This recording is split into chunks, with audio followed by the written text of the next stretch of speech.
Bismillahirrahmanirrahim. Assalamu alaikum. We are meeting once again with lecture 10 of drama 2, that is modern drama. In the previous lecture, we started with our second play of modern drama, that is Juno and the Peacock by OCasey. What we did in the previous lecture, that was lecture 9, we started with a general overview of the play. And we had a little talk about the writer's background, his life, his works, and influence of the social background on the kind of writings that he produced. In today's talk, we are going to move forward in our understanding of the play and of the writer as well. So let's have a quick synopsis of today's lecture. We will cover a plot overview, a quick understanding of the plot of the play. We will discuss the genre of the play precisely because a detailed discussion based on the kind of drama is going to be one of the aspects in our upcoming lectures. We will have understanding of the general vision of the drama, what is the cultural context in which the drama is written, and then the play as a reflection of social and personal influences. What were those influences under which the drama was produced, whether they were social or personal, or if there is any other third category. We will also discuss play's title versus its context, that is to understand what it refers to or in which reference it is embedded and what is its relevance. We will have a quick understanding and a talk about the issues and themes presented in this play, and we will mainly talk about poverty, religion, and theme of reality versus fantasy. So let us start with plot overview. The play is set in the Dublin slums or tenements in the years of the Irish Civil War between 1920-21 roughly and 1923. We understand that the war basically was between 1921 to 23. However, it can be counted religiously of 1.5 years. So the whole play centers on the Boyle family. Juno Boyle is married to Boyle, who calls himself Captain Boyle. What is this family? How many members are there? What kind of social representations these characters are made of? And what is the relevance of this family and each member of the family with the social background that is of Irish Civil War? These are the questions we need to keep in our mind before we move on with studying the plot of the drama. So let us talk about the Boyle family, because this is the family the play is all about. Boyle is a useless and irresponsible fellow who likes drinking, who shuns the reality of work at every stage in the drama, who dislikes working, who likes enjoying life, no matter if it is if he has pleasures of life around him or he has to get them at any cost, no matter at the cost of his wife's peace, his wife's ease, and his wife's displeasure. So in the play he is shown as a person who does not like working to meet the expectations of his family. He spends most of his time in the pub drinking with his friend who are as useless as Boyle is presented. And his friend is Joxer, who plays an important role in basically expanding and enhancing the understanding of Boyle's character, Captain Boyle's character. So the Boyles have two children, Johnny and Mary. The Boyle family has only two children, a son and a daughter. The son's name is Johnny and the daughter's name is Mary. Both are representative characters. In fact, each character in this play is representative, like all other plays of the era. However, this play has a significance for its true representation of the social trauma that was prevailing in that times due to the civil Irish war. Johnny is a sickly individual who has been involved in the Republican movement, but he ended up betraying a comrade by the name of Tancred. Johnny spends his days locked up in the house, fearful of his life because of the betrayal act that he committed. If you would remember, in our previous talk, we talked about Sean OCasey's background, and at one point we were able to understand that in the age of 14 he started his work, and in the age of 20 he joined Republican movement in the country. So you will find the traces of resemblance of character either with OCasey's life, or with his mother's life, or with the kind of atmosphere that he had brought up in. So that is why the background of the writer was discussed right in the beginning, so you are able to find out these acts of resemblance. His mother Juno is a major character, I would say protagonist of the drama, is a selfless character who is concerned all the time about other people. She is the character who is shown a kind of character who takes care of everyone, no matter whether she, considering her resources, she is able to take care of things or not, but she will manipulate them in the way that she is able to perform her duties. So Juno is protagonist of the drama, as we learned Nora as a protagonist of Ibsen's drama.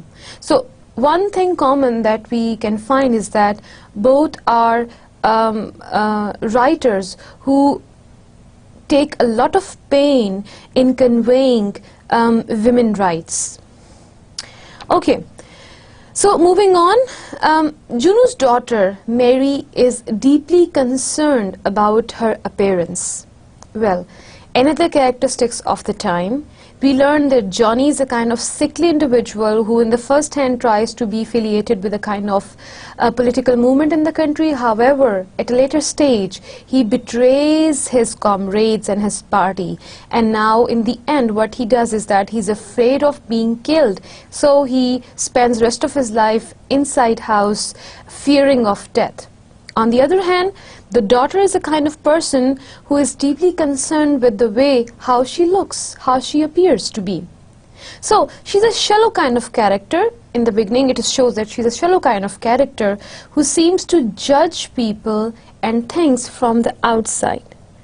In fact, both of these things, the shallowness of her character and her being judgmental, in a way corresponds to each other.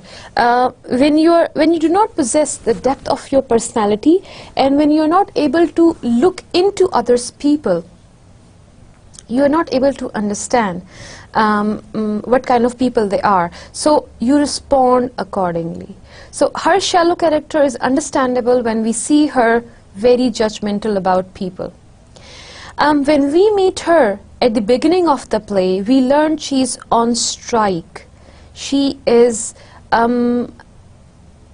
raising her voice against what? Because of the dismissal of a young girl called Jenny Califfe. Yet we are told from Juno how Mary never had a good word to say about Jenny in her whole life. Well, so a kind of conflict within Mary's character is introduced right in the beginning. How? When we first meet Mary in the play, we see that she's on strike. She is raising voice against a kind of unjust act happening against another girl. Her name is Jenny. However, Juno reveals in her talk that Jenny is the character regarding for Mary, Mary never said a good word about Jenny in whole of her life. And now what she's doing, she's taking not only taking a stand, but she is on strike for that matter, for her girl, that she should not be dismissed. So it's a kind of extremism shown, an illogical extremism shown in Mary's character. Moving on,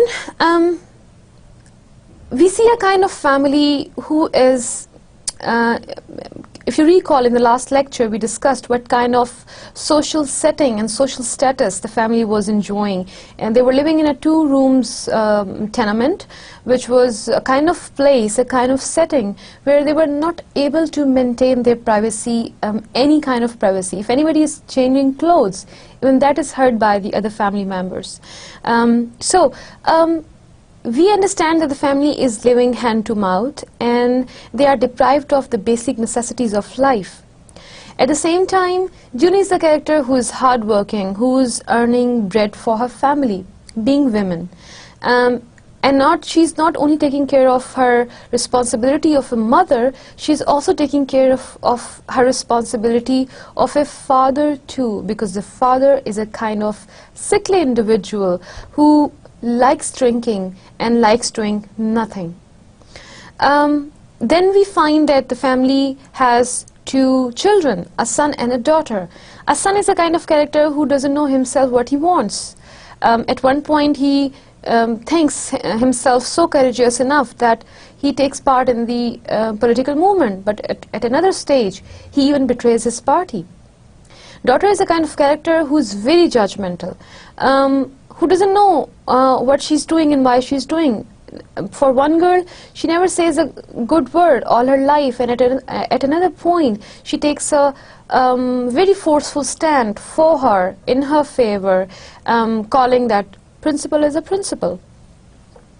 So a time comes in family's life that they are told that they will inherit money from a distant relative who has died.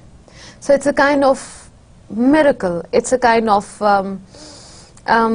God-gifted situation that a family which is dying day by day, they do not have enough money to feed themselves. One day, out of nowhere, they get a news that the family is being inherited a good deal of money from one of their distant relatives who has died. So this will be a kind of very happy situation for this family. Now we come across, this is a kind of the kind of opening of the climax in the play. Then we see Bentham, another character. Now who is this Bentham? Bentham is, in the previous lecture we discussed his personality. He is a kind of a girl's charmer, a boy who at a point gets in love, or apparently gets in love with Mary, the daughter of the family. He is a solicitor who informs them of this fact. So he is the one, basically he's playing role of a lawyer who brings this news to family. So before Boyle's family knowing about this news, Bentham is the one who gets to know it. So understanding Bentham as a kind of opportunist character who will try to get benefited from each opportunity that comes up, and who will not take care of whether he's using right means or wrong means to get it, he will just get it. Secondly, knowing him as a girl's charmer who can exploit even a girl and her feelings to benefit himself. So Bentham is a character who brings this news to family. Then what happens? He begins to have a relationship with daughter, and she gets into an illegal relationship with Bentham. So what we find that Bentham and Mary, they both get into a kind of illegitimate relationship. Bentham shortly after this abandons her. When Bentham, he gets to know about the consequences of their illegitimate relationship, he is not ready to take this responsibility and this unwanted, unplanned responsibility. So he abandons her. He left her. The boys begin to borrow money and accumulate a great deal of debts. Now, the situation is that the family does not have any money. However, they get a news that this very soon they are going to inherit a big amount of money. So the news is quite soothing, as one can imagine. So what they do is that they start borrowing money to feed themselves, or to feed their wishes, or to feed their luxurious desires. So what happens that this big borrow of money make them accumulate a great deal of debts around. So another, however, unpleasant twist in the play is that the legacy never materializes, and the boys are forced to return the borrowed goods. They do not even borrow money, they borrow goods as well, in the hope that one day they will get the money and they'll be able to pay the debt back. However, what happens that they get the news the legacy is never going to materialize for certain reasons. So what they are facing now in a situation where they are forced to return the money. So Johnny is dragged off to be shot for the betrayal of Tancred.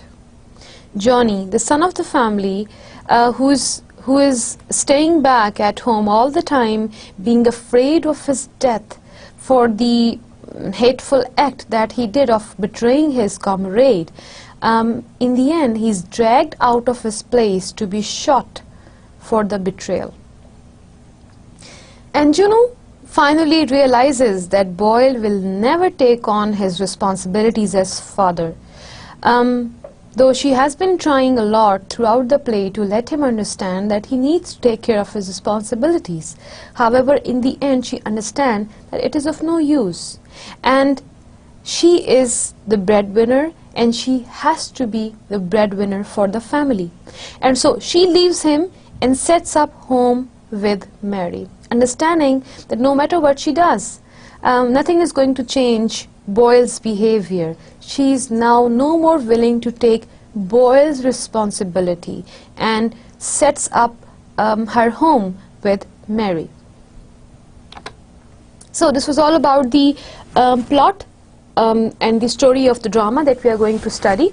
Now what we need to understand is, we need to understand the genre of the drama. We got to know in the very beginning, in first few lectures, that dramas are of different kind. Some are tragedies, some are comedies, some are melodramatic stories. However, there is one type of drama that is known as tragicomedy. Although we are going to have a kind of detailed discussion of Juno and the Peacock being tragicomedy, what makes it this way and how we can define this term, we need to understand that this is a play which is made up of tragic and comic events, and that is why it is called tragicomedy. However, much of the comedy in the play serves the function of highlighting the tragic features. This is very interesting, that comedy is used to highlight the tragic features of a structure. Now, what is a general vision or viewpoint regarding this play? The general vision of this play, although it's a tragicomedy, the general vision is grim and somber. It is serious kind of play. There is a subtle sense throughout the play that war is futile and only contributes to the harsh quality of life. War is not to bring any pleasure with it. No matter what cause war serves, no matter what happens in the end, in each case, war is going to cause death, destruction, distortion, and ugliness. Hence, it is futile. Many of the characters represented in the play are tragic victims of war and poverty. We see Boyle, who becomes a person the kind of person that he is portrayed as a kind of useless, futile being because seeing the ugliness of his surrounding, he has become indifferent. Johnny, we see, is he is murdered in the end because of his act of betrayal. Why he does that? What is the reason behind? Maybe this is not of that importance when we are seeing that life is important. So he loses his life. We see Mary as a character who is again another victim of war.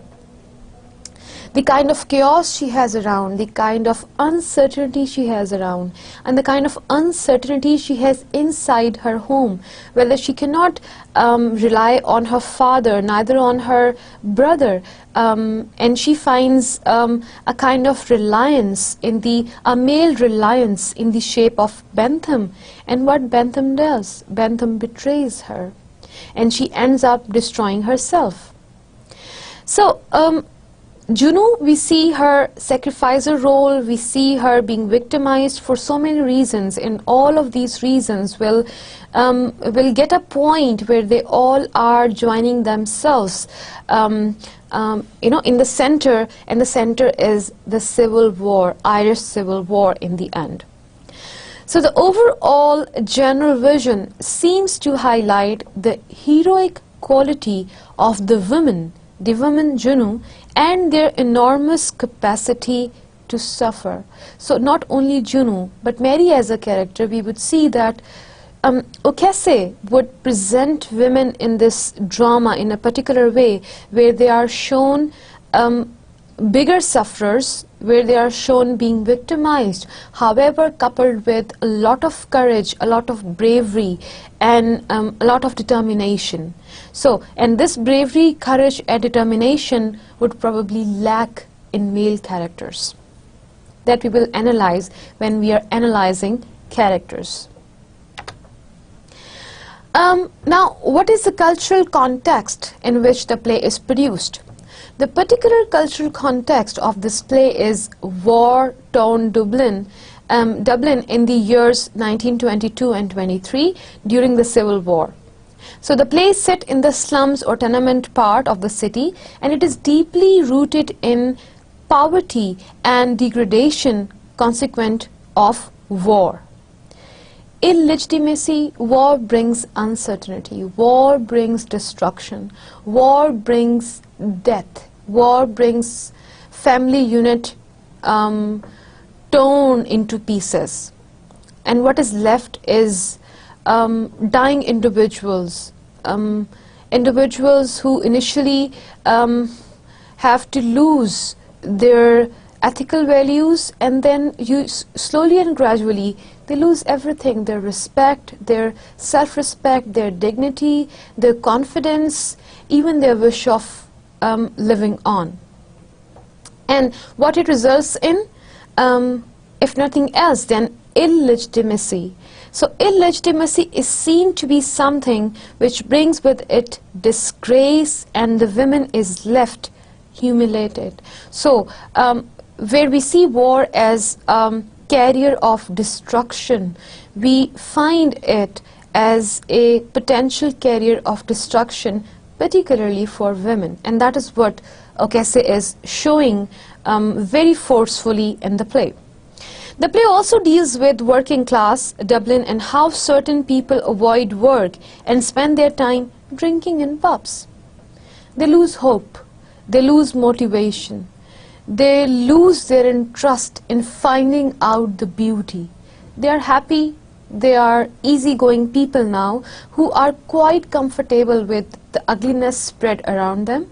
And what happens when for a long time you are given one kind of attitude, for a long time you have been living in certain situations, you become kind of tuned to them and you become habitual of living into it. So in the beginning, these people might have confronted the situation and have taken some actions against it in terms of being motivated to fight against the problems war is bringing. However, when the situation remained to be the same for a long time, they lost hope, they lost motivation, and they lost the desire of working for their betterment. And that is what is being shown in the drama.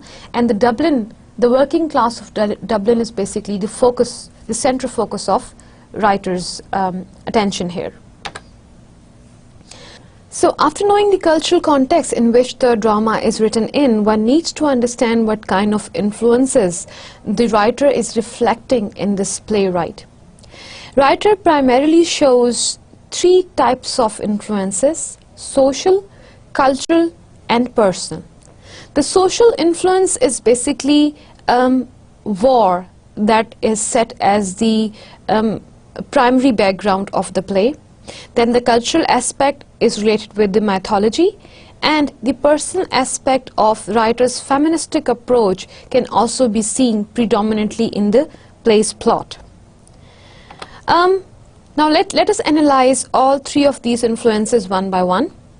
Knowing war as the social influence, although we see that the Irish Civil War is restricted, cut short in a 1 year's time from 1922 to 1923. However, years are taken in collecting that kind of attitude to get into war. So 10 years before war, or probably 20 years before war, or many years, 20, 30, 40 years after war, are there to let people overcome the effects of and the reasons of war. So the whole thing started somehow in 1916. However, I won't say what started. 1961, it was a time where there was a great uprising of the war activity, and many people were killed in this process. So the killing of lives started somewhere in 1910. In 1916 was the time when it was a great uprising of the movement. So OCasey felt sorry for them. OCasey is a kind of person, and we are going to study that, who does not like this destruction, this loss of a life. OCasey was basically a pacifist, a person who loves peace, who supports peace, although he looks for independence, and independence means a lot to him, however not at the cost of peace and life. So he would say, when there are other ways to sit down and create a dialogue and solve a problem, why to kill people? Why to kill innocent people? And why to get independence at the cost of living people being dead? So this approach is also like the Yeast, W.B. Yeast, and both feel sorry for human casualties, for human deaths. So to both of them, war is an evil, fought under any pretext, no matter what is the pretext, no matter what is the cause, no matter how noble is the cause, no matter how noble is the excuse, no matter how noble are the intentions. What it ends in taking life. It ends in bringing destruction, not only to those who are being killed, but to those who are left alone behind them. So reality is more important than ideology. That is what presented by OCasey and his fellow writers like Yeast, Shaw, and many others. Man is more important than patriotism and religious fanaticism. OCasey is down to earth, a realist person.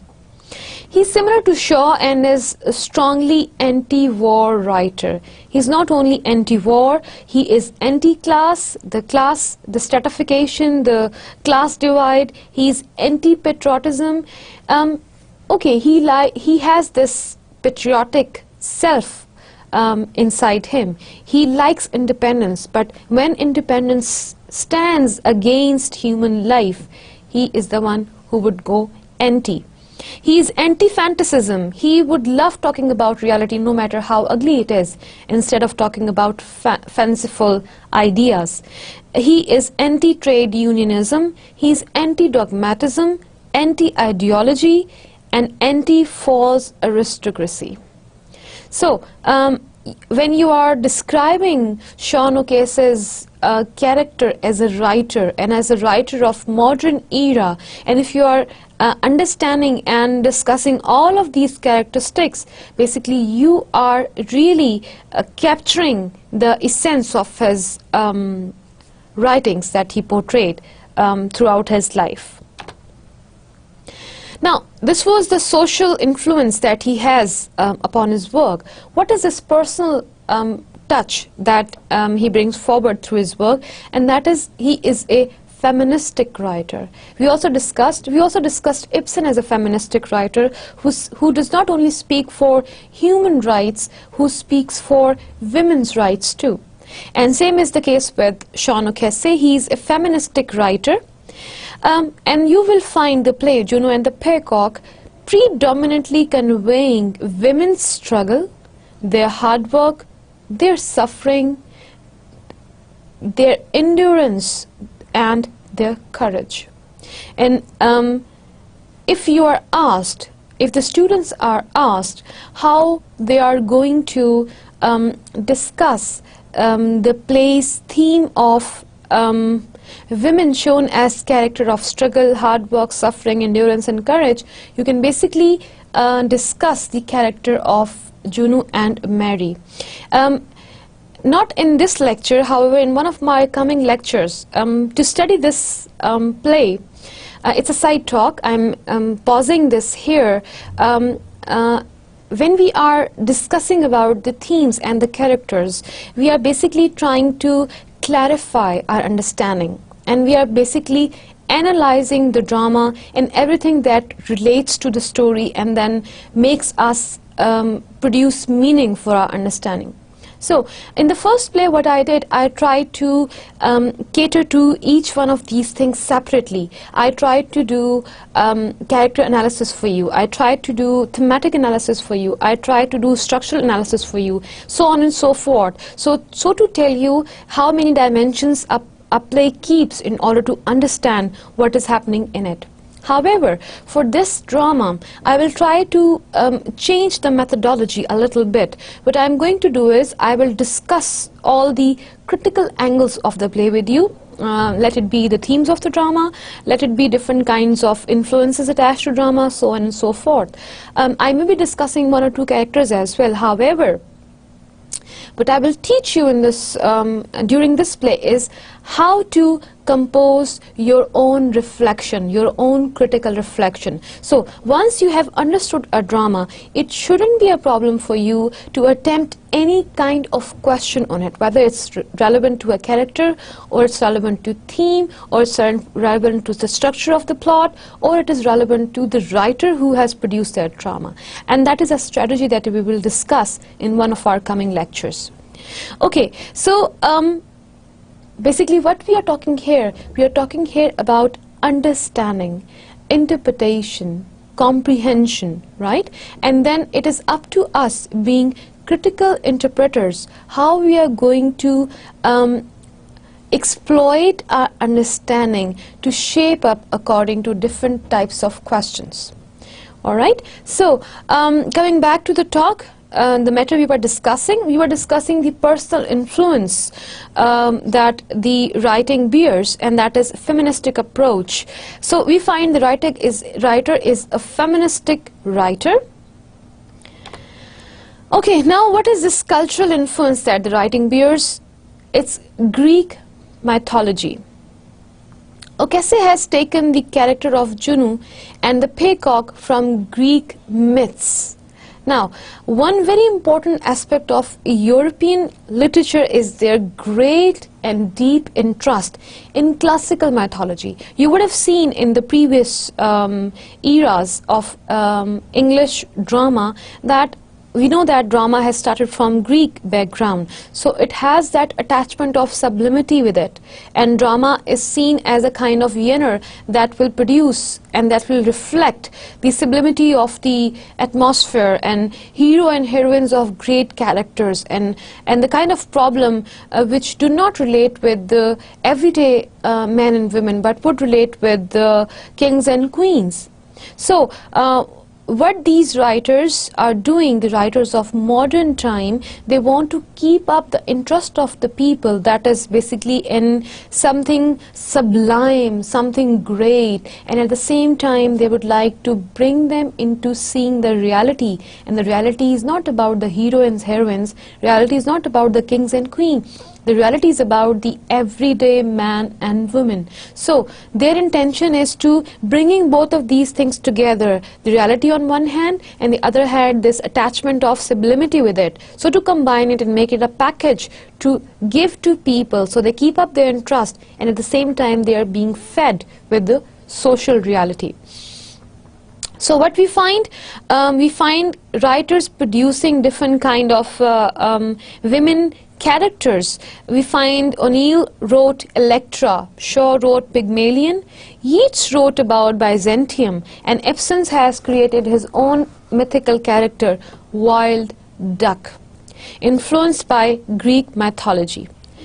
Same is the case with Sean OCasey. So the European the contemporary dimensions that he attaches with his drama, apart his mythological influence, that is that he attaches Juno, a mythological character, with the drama.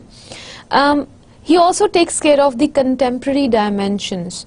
The European writers want to write on contemporary themes, that we understand that the modern drama is about everyday, about a layman basically. They want to write on mundane level, so at the same time they want to keep up the interest of people who would like to read about great things, not normal, however super normal. So, but now modern themes are trivial, since they have to be. As in this play, though the domestic problems do not have heroic dimensions, therefore modern writer like Ibsen, like Shaw, like OCasey, like Yeats, they refer to classical myths, so to give a color of sublimity to their subject. That's a very intelligent kind of activity that these writers are doing. It's like sugar coating a tablet and giving it to a child, so to make him or her eat it and swallow it. All right. So we find that OCasey's play, Juno and the Peacock, is a fine blend of Greek mythology and contemporary life. The other reason is that due to contemporary chaos, the contemporary disturbance, communications have become difficult because there is no share of feelings. There's a kind of uncertain situations. You can't trust anyone. It's a situation where a neighbor would kill another neighbor. A member of the family would kill these member of the same family. So therefore modern writers seek for some focal point which would be equally meaningful to various people, so to addressing bigger audience in their drama. So when we talk with reference to the myths of Oedipus, Hamlet, Pygmalion, Byzantium, Electra, the communication becomes easy. It's understandable because it has reference inside. So in a disintegrated society, myths provide a focus and a kind of centrally focused face that everyone or most of them can understand. Some writers create their own myths, as in the later Romantic period and in early modern period, as Shelley creates the myth of West Wind. Keats creates the myth of Hyperion and Psyche. Ibsen makes the myth of Wild Duck. And then OCasey also uses Greek mythology in the play Juno and the Peacock. Moving on with the play's title versus context, and reference versus relevance. And for that matter, we will discuss Juno's character, Captain Boyle's character, the family as a unit, and the social circles and the webs that these characters are keeping. So Juno is basically the goddess of household in Greek mythology. She has been presented on riding a carrot driven by peacocks. इस line को मैं दोबारा कर रही हूँ. She has been presented on riding a carriage driven by peacocks. Juno's husband was Jove in Greek mythology, Jupiter or Zeus, the president of Olympian gods, but here he stands for peacock, that is showy and vain. A peacock is basically a symbol of ostentation, a symbol of being showy, a symbol of being a futile being, a useless being. He was the master of the world and he looked after the world, but here Juno's husband, Captain Boyle, is a very irresponsible and an idle person. So by showing a contrast between Juno's husband and the husband of Juno from the Greek mythology, the element of this idleness is basically presented by the writer. This is OCasey's art of caricature. So this character is a caricature. You can call it an ironic figure. On the other hand, Juno is called Juno because she was born in June, married in June, and begot a child in June as well. So Juno's husband, Captain Boyle, has aristocratic airs about him. He hates manual work, so he finds himself a kind of who has inheritance from aristocracy, and he does not like working himself. He enjoys the company of his companions, like and of some companion who adores him and who flatter him all the time and who are praising him all the time for no good reasons. So you can understand the Boyle's character, a kind of useless character who would like to be flattered and praised all the time without any reason. So Captain Boyle represents the old aristocracy of Ireland, which is now in the base state because of the political upheaval in Ireland. And this is one of the reasons for this Irish discomfort in political scenario, because this class division was getting quite serious in that times.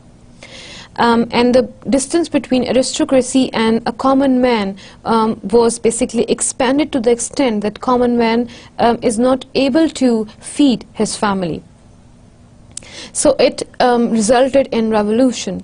Many English and Scottish interpretives, they have come to settle in Ireland. They now control the economy of Ireland. Therefore, the real Irish aristocracy hates them.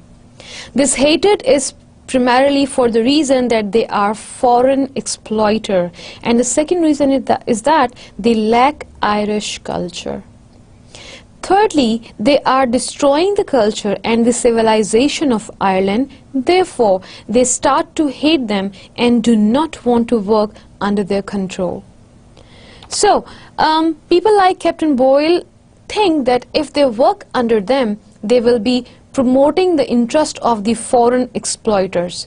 So Boyle is presenting the character from that particular category who would not like to work under someone, and under someone from a foreign culture, because if he does so, he would be a promoter of foreign exploiters. That's why they degenerate even more. In the play, Boyle's family consists of 4 persons, as we discussed recently: Captain Boyle, Juno Boyle, their son Johnny, and their daughter Mary. The son has been crippled in the war. The daughter works in a factory, and the factory workers are on strike because of the Jenny's character. She's very much active in trade union, therefore now she is jobless. She has been deceived by her companion and has become involved in a kind of illegitimate relation. Boyle also does not work. Thus, the whole burden is on the breadwinner, the female breadwinner, who is Juno, the protagonist of the story. Juno runs the house. She also symbolizes Juno, the goddess of household. She is a conventional wife. She has an interesting relationship with her husband. Now, how interesting is that? Since she is the earning hand of the family, she dominates. So she is not one of those wives who would work hard and will still listen to their husband's scolds. She dominates and scolds in return her husband, but as a good wife. As a good wife means one who would want to change his husband towards improvement. She also considers her husband as a lord and wishes to serve him. That is that conventional wife's aspect attached to the character. All this creates a very interesting kind of situation, keeping both sides of her personality active. OCasey has produced a kind of very interesting female character of a wife. In a way, this is a feministic play, and we understand how feministic it is, that Juno struggles handedly to serve her family. She suffers a lot and most of the time, so women are weakest of the weak and exploited of the exploits. One very great feature of the play is the realistic deception of the slum life in Dublin. So, technically, the play is considered one of the most effective plays in English literature. Handling of the myth and contemporary issues side by side is a matchless quality of the play. This has heightened the tragic effects and made trivial family story a great tragedy. Although it is about the very common people, it is about the common people of society, still it was considered a great sublime plot because of the artistic nature of handling the themes. The play is very humorous. At the same time, we understand that it's a tragicomedy, and the tragic element of the play is enhanced by the comedy. So it's tragedy and comedy at the same time. OCasey is the master of creating humor in tragedy and tragedy in humor. So when you're watching the play, or if you're watching the movie, you will find yourself crying when laughing and laughing when crying. So in this art, he is very close to Shakespeare, that we discussed when we were discussing the play and the significance of his writings in the previous lecture, lecture 9.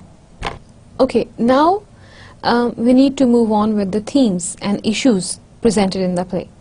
Although there are many themes, there are several themes that are basically connecting it to its focus, that is based in the Irish Civil War, that then begets all the kind of social crimes and problems shown in the story. However, we can find vivid traces of three major themes in the play: poverty, religion, realism, and fantasy.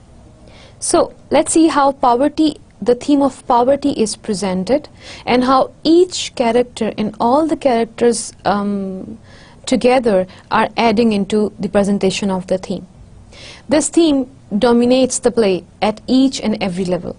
The whole play highlights the cruel irony that while many people were fighting for ideals and principles, there were others who were suffering from the debilitating effects of the poverty. So the kind of feeling that the writer creates here, what you are talking about? Are you talking about dreams? Are you talking about luxuries of life? I am talking about the people who are deprived of feeding themselves. So this is the kind of reality the writer presents. Because of the negative effects generated by poverty, escapism assumes a major and dramatic element in the lives of character. We see all the characters facing a kind of dilemma where they are torn between their real selves and their assumed or pretended selves. So the attitude of escaping attitude can be easily observed in almost all the characters except Juno. Juno is the only character who's keeping the role of a realistic person. However, we find Juno's husband, Captain Boyle, Johnny, Mary, Bentham, all of these characters victims of escapism, who are basically running away from the real selves of their own. Mary's tragic situation occurs because of poverty. Because of poverty, the Boyle's family is suffering. The kind of attitude Boyle is keeping, being head of the family, the kind of attitude Johnny is keeping, being a strong male youth representative of the family, is adding into the attitude of Mary as a female character, who then finds out powerful reliance in male member, and then she finds out Bentham out there. So whatever happens to Mary is a kind of thing that has deep relevance with their social status. Because if they would have not been socially weak, Bentham would have not come up to Mary to behave like a parasite. We find Bentham as a character who would charm women for any good they can bring to him. So here Bentham is being attracted to Mary for the legacy they are being inherited, or they are going to be inherited very soon. So Mary gets into this problematic situation because of her poor social background. When it becomes clear that the Boyles will not inherit any legacy, Bentham disappears forever, abandoning Mary alone to have her illegitimate child. Jerry Devine is another character. Stands of what are essential features in a husband are set out in terms of money. At one stage, he tells Mary how the job is worth doing it. Juno, who is the only character rooted deeply in the harsh, practical, everyday world of necessity, realizes that money, hard work, and responsible social commitment are stronger and more realistic values in this world than principles and ideals which do not get you anything at all, which do not help you help yourselves. Her pragmatic stance on how principles won't pay butchers is basically shown with a sharp contrast to all of the characters playing in the play, who are showing a view of escapism. So the next theme is the theme of religion. In fact, the theme of religion is also a dominant feature in the play, and we discussed the theme is introduced right in the beginning of the play when we see Mary Virgin's photograph frame in the room. The play is set against a strong Catholic background. OCasey makes frequent use of images of Our Lady and the relevant characters of Virgin Mary to project an air of realism and authenticity in the play.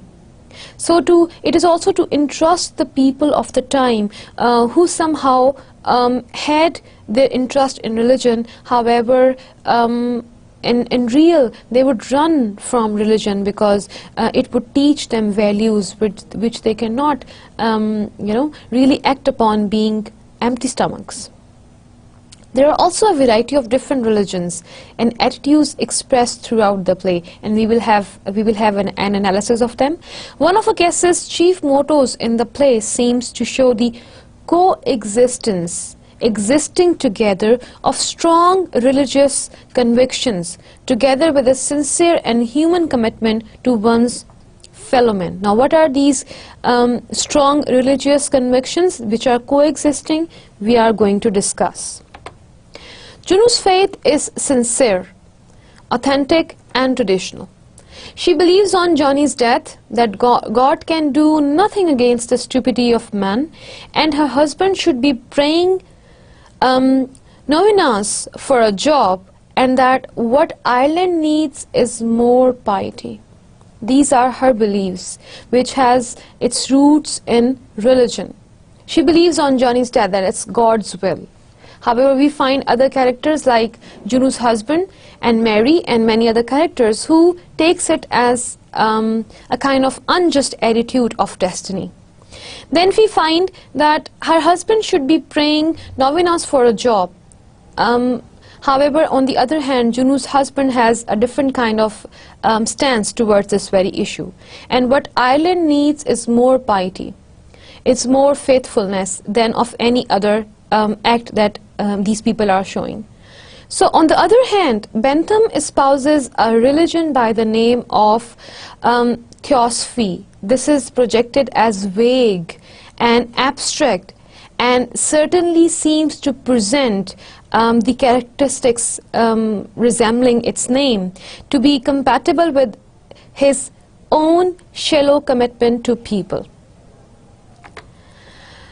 So this was all about the religious mood of the play. Now, having a word about reality and fantasy, the kind of conflict being sharply shown in the drama in order to discuss the escapist attitude of the characters. The play dramatizes the conflict between the dream world and the world of reality, and shows what happens when a character is stripped of his illusions and forced to face reality. Johnny is one character, Boyle is another, Mary is another, and in fact all the characters are living in the world of their dreams. However, when they are dragged into the world of reality, they find world a curse, and then they start raising their voice against it.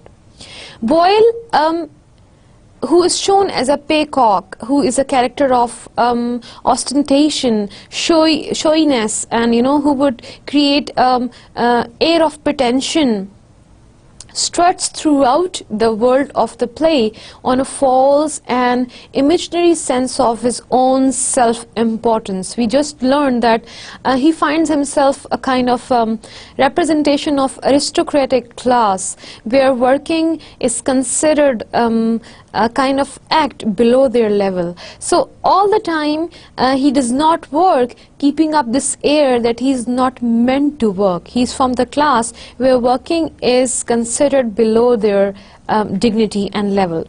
His whole life and career consist in fabricating dreams of his gallant years as a captain, fighting heroic feats and sailing the ocean of the world. He's shown the word captain, basically the first name captain that Boyle presents is in this play is a kind of fabrication of his dream, where he considers himself a heroic person, person who is fighting wars against enemies, a person who is sailing the ocean of the world. So the news of the legacy provides other outlet to Boyle's habitual evasion of reality. He sees himself as a potential investor on the stock exchange. So the basically the introduction of legacy that they are going to inherit one is a kind of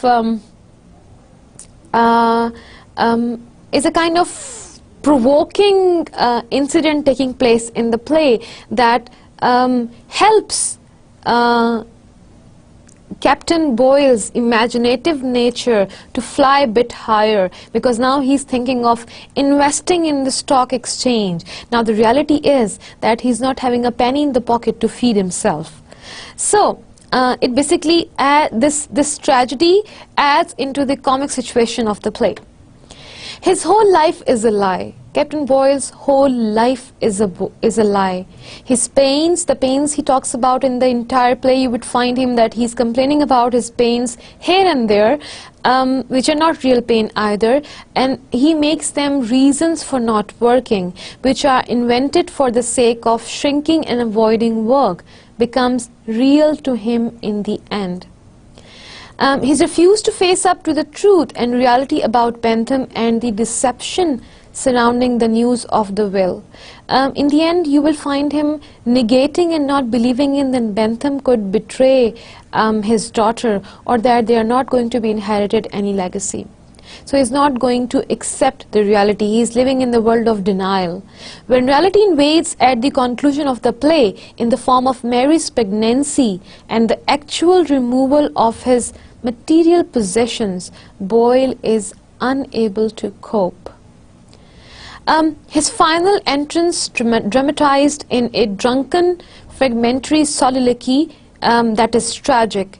His habitual escape into fantasy is pathetically expressed through his drunken pose.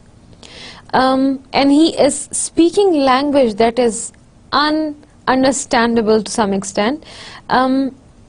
Tell me, volunteer bullies, says he, that I died for Ireland. This is what he wants in real. He wants to die for his country. He imagines that he is a patriot. However, he is a futile character in the play.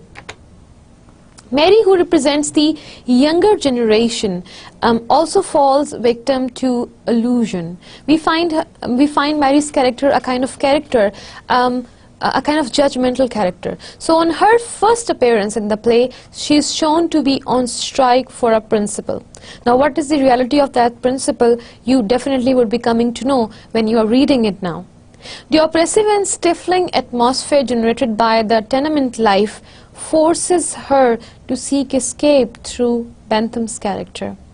For her, he represents another way of life and values outside the restricting and debilitating atmosphere within the two-roomed tenement. We see that her downfall, basically in terms of Bentham's character, comes up because of her poor social status.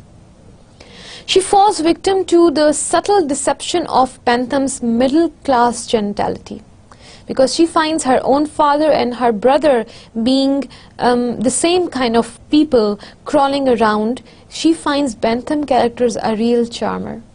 She's blinded by external appearance of his character and ends up a tragic victim of Bentham's hypocrisy and selfishness. At the conclusion of the play, she is forced to return to the reality of the slum life with Juno in spite of all her attempts to escape through learning and books.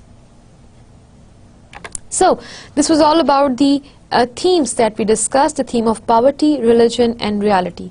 So let us have a quick review of today's talk, where we discussed a general plot overview. We had a word about the genre of the drama, what is the general vision about the drama, what is the cultural context it is embedded, it is wrote in, the play as a reflection of social, personal and cultural influences, and the play's title versus context, and what is the reference and relevance of it. Then we discuss the themes and issues. Now, hoping that in the next lecture, inshallah, we are going to discuss Juno at the Paycock as a tragicomedy and a feministic play in detail. By then, Allah Hafiz.